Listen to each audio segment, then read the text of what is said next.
Protect your DNA. BioPQQ can promote formation of new mitochondria. Infowarsstore.com. In the wake of the Paris attacks, we have seen German authorities scrambling to silence critics of this refugee crisis. They're saying, you know, we're going to be bringing in even more refugees. We've seen the German police covering up instances of rape and other crimes involving migrants who've been flooding into the country via this wave of refugees. Well, now we're learning that German authorities may have covered up a potential terror attack at a soccer stadium earlier this week. Explosives were found during an attempted terror attack at a German soccer stadium on November 17th, but German authorities covered it all up according to an eyewitness who was told to keep quiet about what he saw. A paramedic saw an explosive device in an ambulance before the Germany versus Netherlands game, which was canceled after French intelligence told German authorities about the impending attack involving several bombs. Authorities later claimed no explosives were found, but the paramedic says he witnessed the bomb and was ordered not to talk about it after special forces arrived on the scene. 3 police officers were also reportedly disciplined for leaking information about the alleged discovery of the bombs. German authorities may have decided to conceal the fact that the explosives were found in order to prevent a panic amongst the fans who had gathered around the stadium before the match, and also to protect German Chancellor Angela Merkel, who has opened the borders for Middle Eastern migrants to flood the country, including ISIS. This is Kit Daniels with Infowars.com, and you can find out more at Infowars.com and PrisonPlanet.tv. And another deadly terrorist attack took place today, this time in Mali. The assault began about 7 a.m. when several jihadists exited at least one vehicle that had diplomatic license plates. They were armed with AK-47s and grenades, and they stormed a luxury hotel with guns firing. Islamic extremists armed with guns and throwing grenades stormed a luxury hotel in Mali Friday morning. Hostages were taken and at least 27 people have been killed. Senior officials say the jihadists stormed the building chanting Allah Akbar, while some hostages claim they were freed only after reciting verses from the Quran. Fears remain that the attack in Bamako may be linked or inspired by the Paris attack, where French nationals were targeted for the government's decision to carry out airstrikes against ISIS. Mali is a former colony of France, and they've been battling several terror groups for years. A French military operation in Mali in 2013 against Islamic extremists in the northern half of the country was the first of several foreign interventions that President Francois Hollande has launched as president. Troops from the UN, the United States, and France have already been sent to Mali to support security forces there on the ground. Read more on this developing story at Infowars.com. So we're definitely seeing the swiftness of the military response from the West. Now, Malian soldiers and UN troops had the hotel surrounded, and as of 4 p.m. Eastern, the attack on the Mali hotel was over. Now, the Radisson chain said that as many as 170 people were inside the hotel when this attack began, and the attack came as the hotel was hosting diplomatic delegations. They were working on a peace process in the landlocked country, which has been struggling with Islamic extremism from several different groups since at least 2012. Now, as of now, the U.S. has been shielded from these type of attacks from jihadists, but of course that could all be changing soon as we are beginning to see the rise in Islamic extremism making its way to the West. Now, we're being told that the vetting process for any of the refugees coming in, it's all under control. The Department of Homeland Security says we're going to be tracking all of them. Well, you know what? That might all be a little too late, because now we have the FBI Director James Comey coming out and saying that Islamic State is now virtually in every state here in the U.S. In July, Comey said, "This is the new normal," after announcing the arrests of 10 people believed linked to Islamic State plots, including some suspected of planning attacks to coincide with the July 4th holiday. And there were many other attacks that really aren't thwarted attacks that really aren't being reported in the mainstream media. And of course, Comey coming out saying this is the new normal means that we're going to be ramping up the surveillance state. Now, you'll recall earlier this week, we reported about a Syrian refugee who went missing in Louisiana. Now, he was in the process of being resettled into the Baton Rouge area, and he went missing. And the charity that was helping him to resettle said, you know, we're not involved. It's not our job to track him. And Louisiana state officials heard about this missing Syrian refugee from the from the media, not from the Obama administration. And of course, this is after we are being reassured that the vetting process is, it's great. The federal government is monitoring them. Well, now the Syrian refugee is still missing. He has not checked in with authorities, even though they reported that he's on his way to D.C. I don't really know what he's on his way to D.C. to do. Is he going to meet there with the president so he can roll him out as the token Syrian refugee? He has not checked in with the authorities, and federal authorities say they do not know where this man went, and they can't keep up with him because of his constitutional rights. They actually said that his constitutional rights protect him from being tracked. So he's not a U.S. citizen. He doesn't have constitutional rights. That's the excuse that's given for them being able to surveil people across the globe because they're not American citizens. And of course, once they get here in the country, though, apparently it's a free-for-all. And the Obama administration has absolutely no problem tracking the rest of us here. In the days since the Paris attacks, intelligence heads in the U.S., like Comey, have been calling for even more surveillance controls, and Rand Paul is calling BS. So when they stand up on television and says, the tragedy in Paris means you have to give up your liberty, we need more phone surveillance. Bullshit. Are we in the free speech zone? But here's the thing is, they are collecting your phone records as we speak. They did not miss a beat. And even though we voted on reform, all of your phone records are still being collected and stored in Utah. Did it stop the attack in Paris? Not one iota. Now, Rand Paul is absolutely right. Now, the program that collects America's phone records in bulk is set to end this month under a program called the USA Freedom Act. However, newly disclosed documents show that the NSA has found a way to replace the email program. One of the ways is the collection of bulk data that had been gathered in other countries. Because of the way the internet operates, domestic data is often found on fiber optic cables abroad. So there's one workaround. And the NSA had long barred analysts from using America's data, but that had been changed in 2010, as we learned from the disclosures made by Edward Snowden. Well, the other replacement source for this data was collection under the FISA Amendments Act of 2008. It permits warrantless surveillance on domestic soil that targets specific non-citizens abroad. And this includes their new or stored emails to or from Americans. So there's obviously always going to be some sort of a workaround. We knew that they weren't going to actually be ending the NSA surveillance program.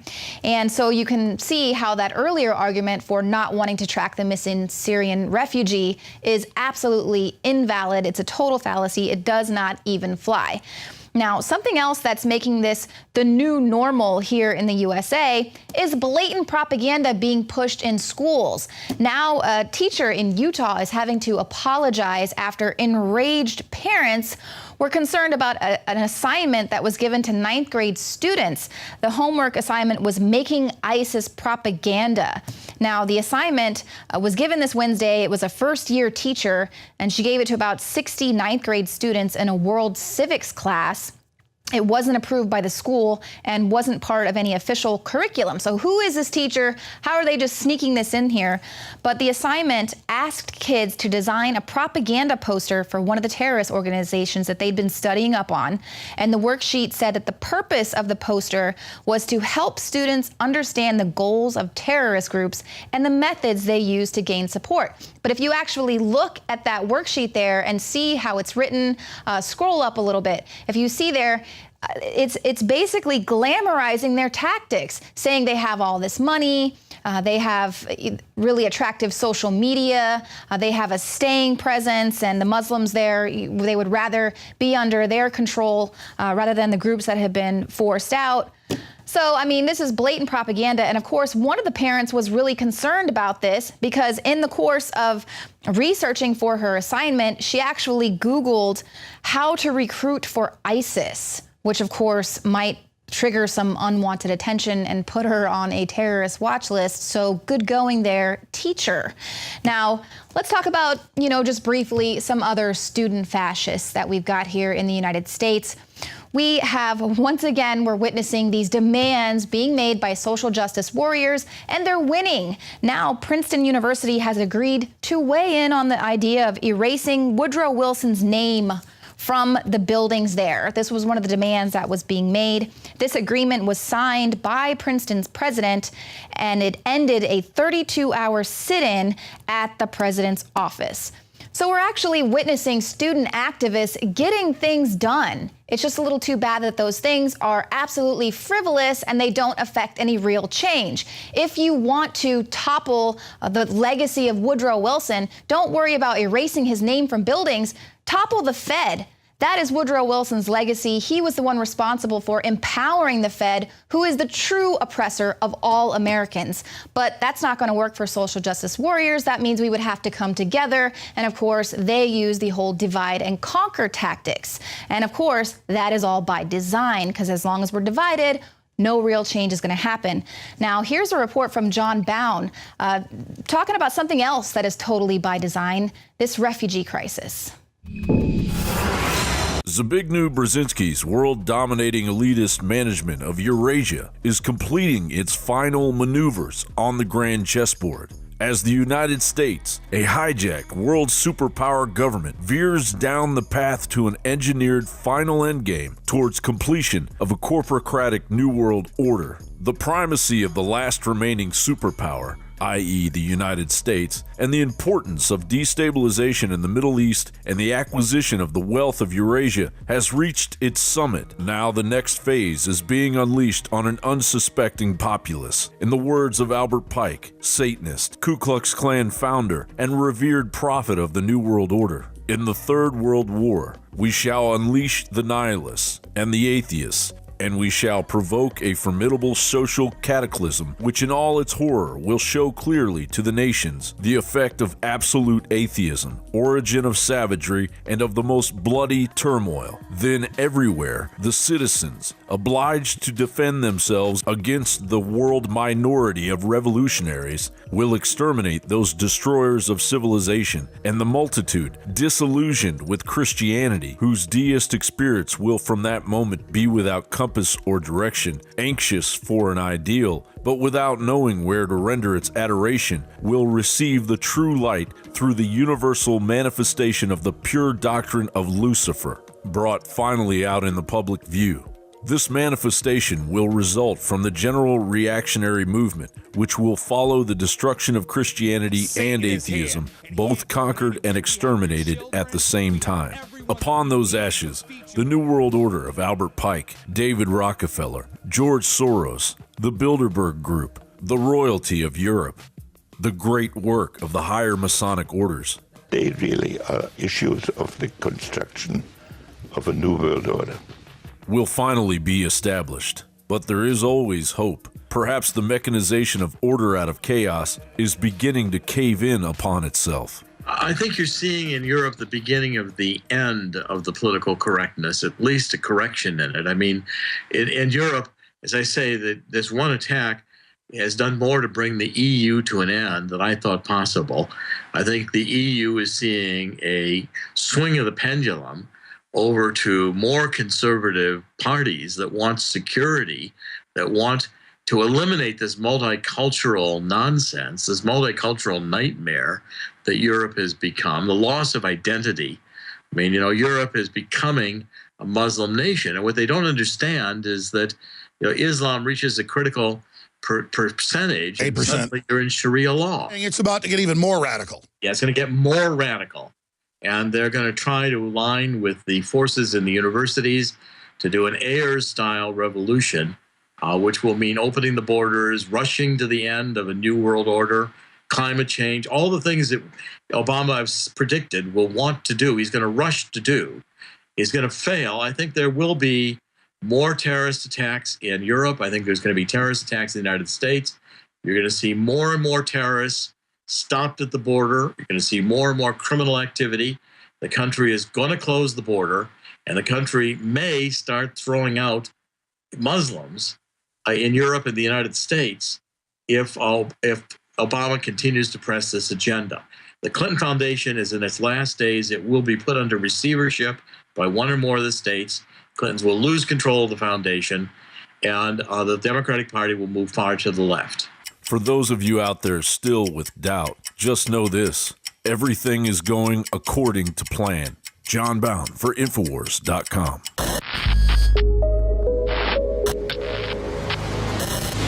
No one will go to the New York Times or care that it's even admitted that the government's hatching most of the terror plots. Or people will say, what are you doing? Endorsing radical Islam, saying it doesn't exist? I didn't say that. I said our criminal government is arming them, aiding and abetting them, protecting them to attack and kill us so they can take our freedoms. That's what I said. Never water yourself down just because someone can't handle you at 100 proof. It's the Alex Jones Show, because there's a war on for your mind. CNN, MSNBC, Fox News, Glenn Beck, and everybody else that runs around claiming that I'm saying there aren't any real Muslim terrorists. That's a load of crud, and you know it.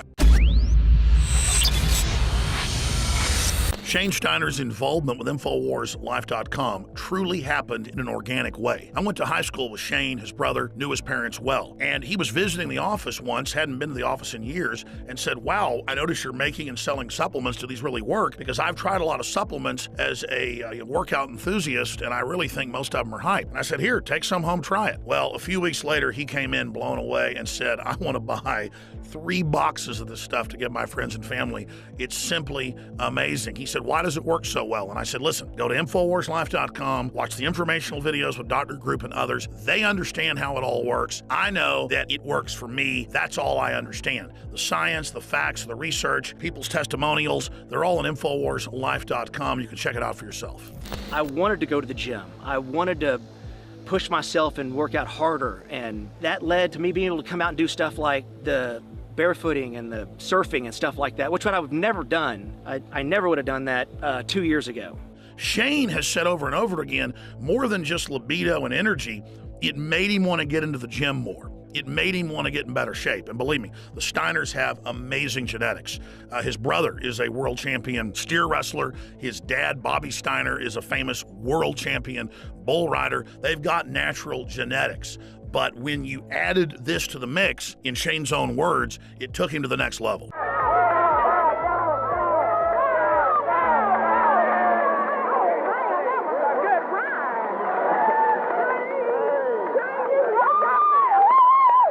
Shane noticed the mental clarity. Bobby was able to work out longer and gain muscle mass. He's already completely shredded. I gotta admit, for me, the biggest effect has been libido. Now, I've never claimed to have a body like some beach model, but back when I was 20, 22 years old and worked out every day, I looked great. But over the years, and being married, having 3 kids, and working 18 hours a day, I gained basically 100 pounds. And it's been a long process losing that weight in the last 4 years. But if you look at the photos and the videos of what I looked like 4 or 5 years ago versus today, the results are dramatic. I'd already cleaned up my diet. I was working out hard, but I'd only lost about 20 pounds. It was adding the other key ingredients from InfoWarsLife.com that helped me personally go to the next level and shed another 35 pounds.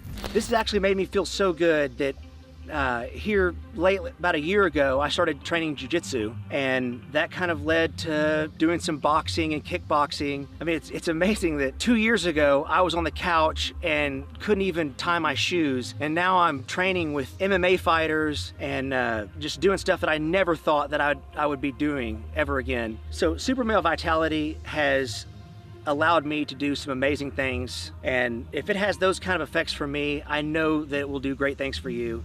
So just try Super Male Vitality. I promise you, you'll love it. And finally, let's look at Anthony Gucciardi, Infowars.com reporter. He also works with Dr. Group and others, helping develop the newest, most cutting-edge, high-quality supplements. Let's take a look at what happened when he tried to barefoot ski for the first time with the Steiners. And remember, we're not making fun of him. He had the will to get in the arena, and he's lost more than 10 pounds in the last few years of fat and gained more than 10 pounds of muscle. And Anthony chalks it up to Super Male Vitality as well.